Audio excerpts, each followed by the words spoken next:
എത്ര പേർക്കറിയാം വോൾസ് വാഗന്റെ ഇന്നത്തെ നിലനിൽപ്പിന് കാരണം ഒരു സൈനികനാണെന്നുള്ളത്? വർഷം 1945.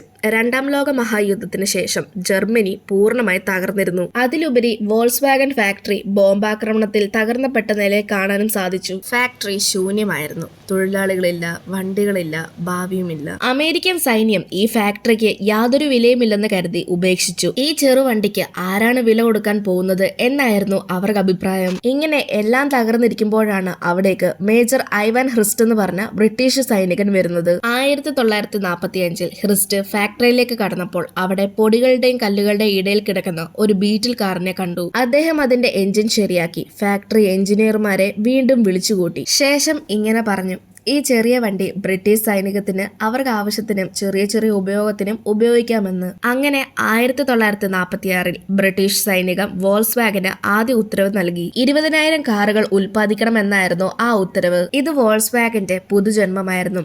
1950 മുതൽ 1960കളിൽ ഈ കാറ് പൊതുജനങ്ങൾക്കിടയിൽ അതിശയകരമായ ജനപ്രിയത നേടി. പിന്നീട് 1972 വോൾസ് വാഗൻ ബീറ്റിൽ ലോകത്തിലെ ഏറ്റവും കൂടുതൽ വിറ്റ കാർ എന്ന റെക്കോർഡും സ്ഥാപിച്ചു. ഒറ്റ സൈനികന്റെ വിശ്വാസം കൊണ്ടാണ് ഇന്നത്തെ വോൾസ് വാഗൻ എന്ന ലോക പ്രശസ്ത കമ്പനി നിലനിൽക്കുന്നത്. നിങ്ങൾക്ക് വോൾസ് വാഗനിൽ ഏറ്റവും ഇഷ്ടമുള്ള കാർ ഏതാണെന്ന് കമന്റ് ചെയ്യും. ഇതുപോലെയുള്ള കൂടുതൽ വീഡിയോയ്ക്കായി ചാനൽ സബ്സ്ക്രൈബ് ചെയ്യാനും ഇൻസ്റ്റഗ്രാമിൽ ഫോളോ ചെയ്യാനും മറക്കല്ല്.